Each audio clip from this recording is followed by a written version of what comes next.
Alright class, so the next topic is vegetative propagation in plants. Alright, vegetative propagation is a method of producing new plants from vegetative parts such as root, stem, leaves and vegetative buds. Alright, so root, stem, leaf and vegetative bud.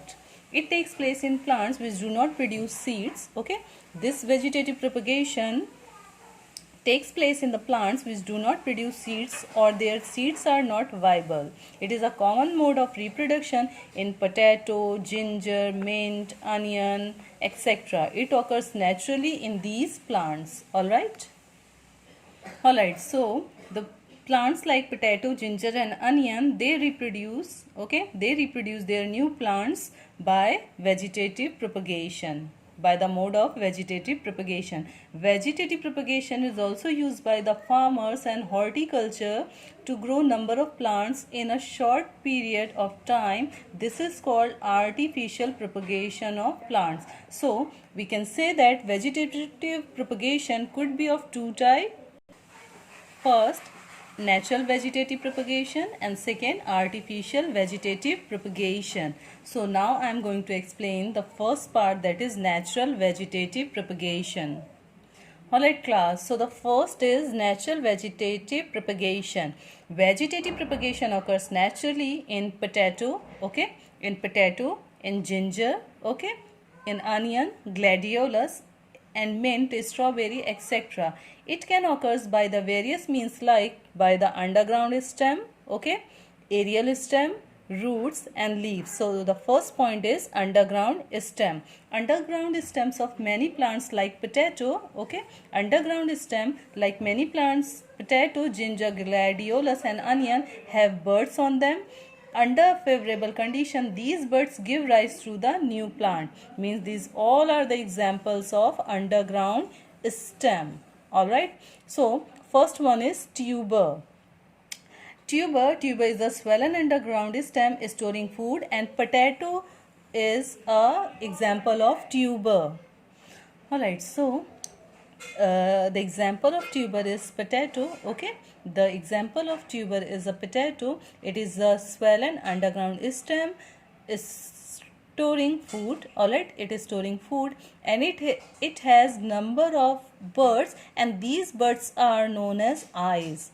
These buds are known as eyes, and each of these buds is capable of giving rise to the new plant. Alright, so the next term is rhizome. Ginger is an example of rhizome. Ginger is an example of rhizome. Rhizome is a thick underground stem that grows horizontally under the soil. Alright, it has a number of nodes and internodes bearing buds, and these buds give rise to the new plant. Alright, next is bulb. Onion is an example of bulb. So bulb is a fleshy underground stem.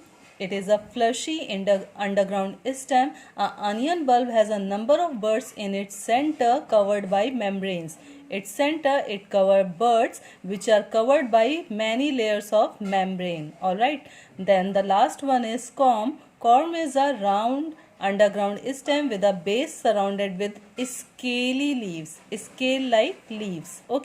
Then a corm has a number of buds which can give rise to the new plant. Gladiolus and zimicant grow from the corms. Alright class, so now I am going to start the new topic, that is aerial stem. In the previous class I have explained natural vegetative propagation, in which I have covered the first topic, that is underground stem. So now this is the second heading, that is aerial stem. So class, in certain plants like grasses, strawberry, the stem grows horizontally. The stem grows horizontally on the ground at short distances. The stem bends towards the ground, and touches the ground and give rise to the roots, below and shoots at above. This way the plants multiply and cover a large area in short time. So this is the natural vegetative propagation by the means of aerial stem. Alright. So class, next topic is by roots. Okay, in some plants like sweet potato, dahlia and tamarind, the roots have buds. Like these are the roots of the plant.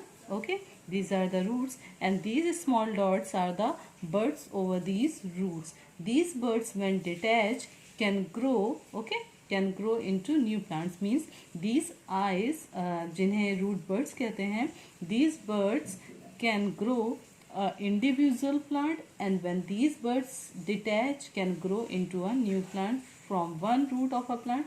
Many plants can be produced. Alright class, so the next topic is by the root. In some plants like Bryophyllum, okay, the buds are present all along the margin of the leaf. This is the leaf margin, और इस leaf margin पे जो भी buds होंगे they are present during the favorable condition. Favorable condition means proper temperature, water and season. ठीक है, these buds give rise to a new plantlet. Okay, if a leaf of Bryophyllum with buds or plantlets fall on the moist soil, they grow into new independent plants. Okay, so these buds can be grow over the margin of the leaf. Alright, so here we have completed natural vegetative propagation in plants. Alright.